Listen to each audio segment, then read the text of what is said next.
Child abuse victims of Reddit. What was something about normal families that made you jealous? When I went to a friend's house, it was clean. All of her clothes were clean and put away. The most amazing thing was she had an entire drawer of underwear. I was fascinated by the thought of always having clean underwear to put on. Mine's the exact opposite. My mom's an obsessive clean freak.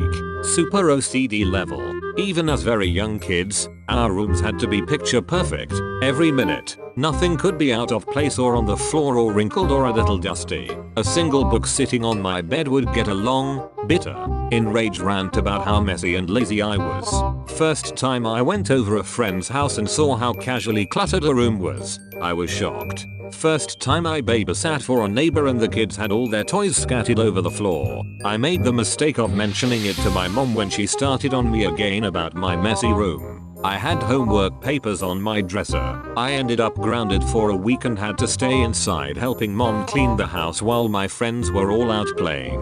When I was a teenager, I visited my friend and was so surprised how clean her room was. Everything neatly organized and the bed was made perfect. I sat on her bed while talking to her and her mother came in and about flipped out. She told me to get off the bed and I asked her where should I sit and she said on the floor away from the bed and dresser. We were in high school. When my friend moved out and got her own place, she turned into a complete slob. The opposite how she grew up reminds me of my husband and my mother-in-law. When he was a teenager, he used to sleep in a sleeping bag on top of the bed because he could never make the bed right and to him it was just easier. Leaving school and seeing all the other kids smiling and laughing with their parents when they got picked up, or just kids being excited for school to end, instead of it being a constant source of dread and uncertainty. Not knowing if tonight was the night that your dad's yelling finally turns into physically violent toward your mom, my dad, and to a lesser extent, my mother, beat the shit out of me as a kid beat me till I pissed blood bad. But what made it worse was that the fear he beat into me didn't end when I left home. I was a jumpy kid who was easily frightened and cowed. It was blood in the water for every bully at school and there were lots of bullies. So, my daily routine was to wake up, go to school, get picked on, insulted, beat up all day, go home, and get picked on, beat, go to bed, and do it all over again. I would have knots in my stomach going to school and leaving school. Even when I was older, in high school and later college, just hearing my father's truck, or one like it, would give me the shakes and cause my stomach to knot up. Took a long time to get rid of that. That's awful. Disappointed face. I hope that life is treating you much better now though. Much better, thanks. I made some efforts to improve myself. Joined the military to get distance from their toxicity and learn strength, courage, and discipline. Made the mistake of moving back in when I got out. Took a while but I'm out for good now, on my own and independent. And, well, I won't go into details, but let's just say dear old dad fears me now. Yep. The last night I stayed at my parents' house I punched my dad as hard as I could and it felt perfect. Congratulations, but be careful. Generally, the justice system doesn't do shit for women and children who are abused. But fight back and you can go to jail. The abusers will make it seem like you are the one who is the abuser. This is sadly true. At least when I was younger. My dad went to jail numerous times for torturing and abusing us. My mom went to the hospital multiple times for broken bones and my dad would beat her when she was pregnant with me. The courts didn't stop it and neither did the cops. None of my family helped either even though they knew what was going on. Not one fucking person. Every now and then it's worth it to spend a night in jail. So, my daily routine was to wake up, go to school, get picked on, insulted, beat up all day, go home, and get picked on, beat, go to bed, and do it all over again. Your daily routine was the exact same as mine from elementary school until the end of my freshman year in high school. There was no safe place for me, not at home, not at school. I mean, my first few years of elementary school were great. School was my safe place, and I didn't want to go home at the end of the day. But by about 4th or 5th grade, I started getting bullied at school. It started with insults, then escalated to getting beaten up. I was getting mentally and physically abused at home,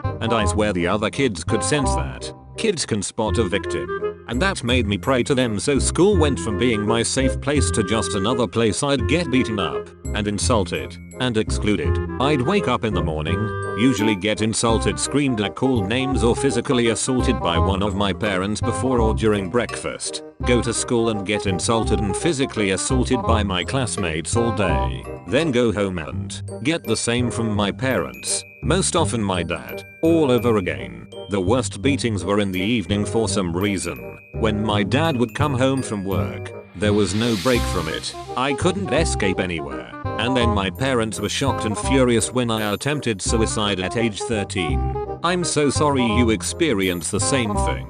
It's awful to not have a safe place to go, to not be able to just have a few hours somewhere where you're not being hurt. I hope your life is better now, but I know the effect living like that can have on a human being. I'm still very damaged from it at the age of 34. That was like reading a damned autobiography. Sorry it happened to you too. As I told others in this thread, get therapy. It helped me a lot. I was about your age when I started. Wish I had done it a decade earlier. I'm currently in therapy now. You're right. It helps a lot. I mean, I'll always be kind of damaged, and I'll always have PTSD and flashbacks to some extent, I think. I doubt I'll ever be completely normal, but therapy does help you manage it all a bit. Glad you've gotten help, as well. People like you and me definitely can benefit from it. The encouragement and affirmation my friends would receive from their parents. In contrast, my mom stated in a conversational tone many times while I was growing up that had abortion been legal in 1969, she wouldn't have had me. She didn't mean it to be hurtful, but it also reveals the breathtaking lack of maternal instinct she has shown me her entire life. Oh yeah, my parents never really said they were proud of me, or encouraged me to do stuff. My dad always told me we ruined his life and he never asked for kids. Like you had any choice in being born. FFS. Maybe then you could have chosen decent parents. My dad worked abroad for years, and when we all lived together, I remember him saying that he enjoys living abroad by himself and he wishes he didn't live with us. My sibling and I just secretly rolled our eyes at him when he wasn't looking. Just dad being the usual asshole he is. But I just realized how unprepared he is for parenthood even after having us for almost 2 decades. My dad always did that. After blaming me for him picking a fight with mom, he would scream that he hated me and wished he could kill me and I ruined his life and he wished he never had kids. Always pissed me off since I never asked to be born. Ugh. I'm sorry, that's so shitty. Seriously though, it's not like we asked to be born, and to be born to such terrible families anyways. It doesn't matter how casual your tone is, words can hurt a child and cut them deep. It's even more shocking how nonchalant she seemed about it. Saying something hurtful out of anger is one thing, but when it's mentioned out of the blue in casual conversation, the cold hurts even more. It's heartbreaking. And although we don't know each other, I feel you. Much love for you. That's terrible. She treated you like she just bought 100 pairs of shoes to you being a mere one. That is heartbreaking. Not child abuse, but my parents had a very toxic marriage and divorced when I was 11.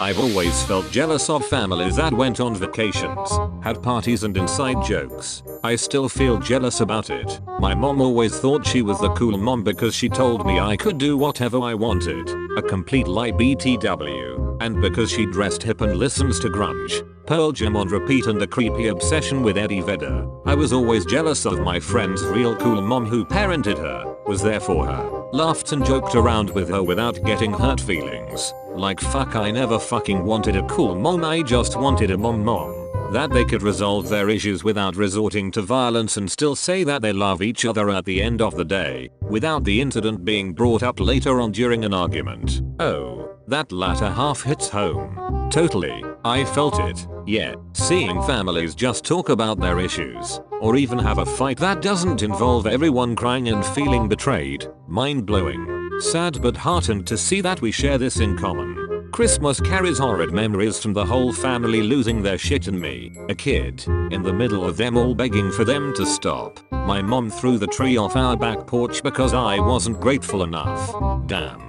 That's so freaky when they do shit like that. For me, it was one of the first times I started to lose respect for my mom. Losing control like that degraded her credibility, even though I had no idea the kind of grip she had on me. It wasn't until I was 31 that I learned what I was dealing with. Borderline PD. And stopped talking to her for 5 years. Yeah, that one hurts. Not only that, but you're told if you have soft skin, when dealing with issues you're a pussy. So, you don't seek help, and the cycle of abuse continues. Then for unknown reasons amongst others you lash out all the time by acting in weird behaviors. It's super depressing. When I see youth acting up, the first thing I do is warn them where the path they're walking on leads, because I don't want them to go through what I went through. And, if possible, I ask them to seek help, assuring them it won't hurt them. Although, I find kids who do seek help, or forced it, not wanting to talk about it, because they're too embarrassed. I think of how better off they are in comparison to my childhood. And, with that I feel as though they have a hoping chance. That's so true. Everything I always did made me a pussy. I was always sensitive and they used that to break me down. I was severely depressed. No, I was just a coward. Or, spend hours railing about how they hate someone and crying angrily. Then seem to take it all back and say but he's still your father, he's not a bad man. FFS mum, you just literally spent the last 2 hours telling me he was an abusive cheating piece of crap who ruined our lives. Will you not at least stand by those things you said? Double think.